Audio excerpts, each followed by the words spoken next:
जब हमें पता है कि सब कुछ भगवान की वजह से हो रहा है, तब भी हमारे पास बहुत सारी शिकायतें हैं, हम उससे बहुत सारे सवाल पूछते हैं। हमने सुना, हमने एग्री करा, पर बेटा हमने जाना नहीं।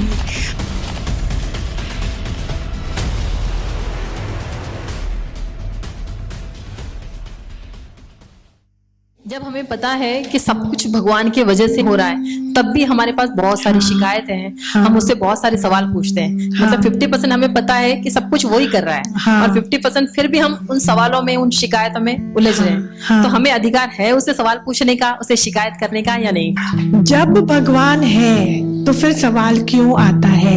द पॉइंट इज कि हमने सुना, हमने एग्री करा, पर बेटा हमने जाना नहीं, हमने उसका साक्षात्कार किया नहीं। अभी थोड़ी बुद्धि बाकी है, अभी अज्ञान थोड़ा बाकी है। खाली सुना कि जब भगवान है तो फिर ऐसा क्यों होना चाहिए? फिर तो अंदर में सवाल हम क्यों करते हैं? हम कहते हैं ना कि वो अपना है, तो अपने से ही सवाल करते हैं ना। ये तो चलो संसार ने बनाया, ये रिश्ता, ये रिश्ता, पर वो जब अपना है पूरी तरह से, तो उसको सवाल भी करेंगे, शिकायत भी करेंगे, सब कुछ करेंगे ना। करेंगे। ऐसा क्यों?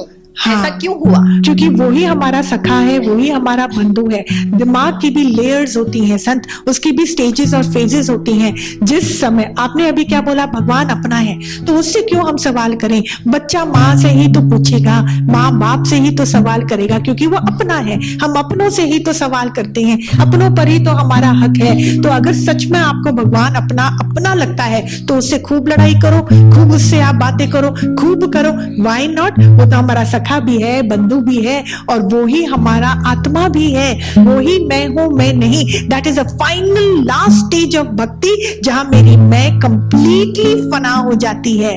पर जब तक दिमाग के अंदर में संसार है, दुख सुख की मीनिंग है, अभी भी मेरा मन अमन हुआ नहीं है, तब ये मन कहीं तो आधारित होगा ना। चलो दुनिया पे हम कचरा नहीं फेंकते हैं, नाम रूप में नहीं जाते हैं, हाँ उनको हम तंग नहीं करते, एक भगवान को तो हम अपना मानते हैं, तो अभी हमारी भक्ति की लेवल वहां पर है। कोई बात नहीं, फिर आप ज्ञान का संग करो, भक्ति का रंग और गहरा होता जाएगा। ज्ञान के संग के साथ भक्ति का रंग और गहरा होता जाएगा। धीरे धीरे मन के अंदर की परतों को खत्म करते जाओ बेटा, खत्म करते जाओ। आखिर में वही हमारा एग्जिट रूट है। There is no other way. अगर आप चाहते हो कि मैं पूर्णता तक प्राप्त हो जाऊं, तो यही एकमात्र उपाय है। देयर इज नो अदर वे।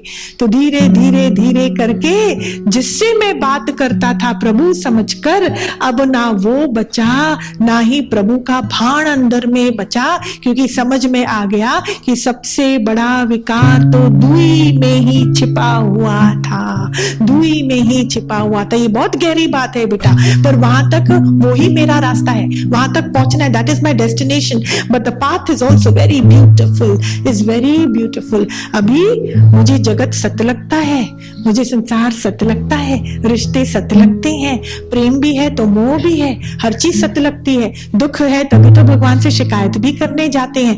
कोई बात नहीं, बच्चा आप बोलो कि फ्रॉम सेकंड स्टैंडर्ड MBBS करके डॉक्टरी चालू कर दे, ये तो होगा नहीं, उसकी भी अपनी प्रोसेस है।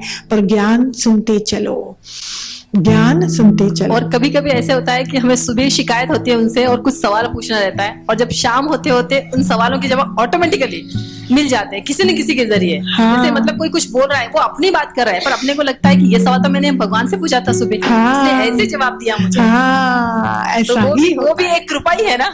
कृपा ही है ना, वो तो हर एक रूप में आता है ना। वो आसमान से कहां से प्रकट होगा, वो तो रूप धारण करता है। इंसान नहीं देखते है ना, हम सोचते हैं कि मैंने ये सवाल उनसे किया था, तो उन्होंने शायद इस रूप में मुझे आके जवाब। तो आपकी नजर ऐसी हो गई है, ये बहुत सुंदर है।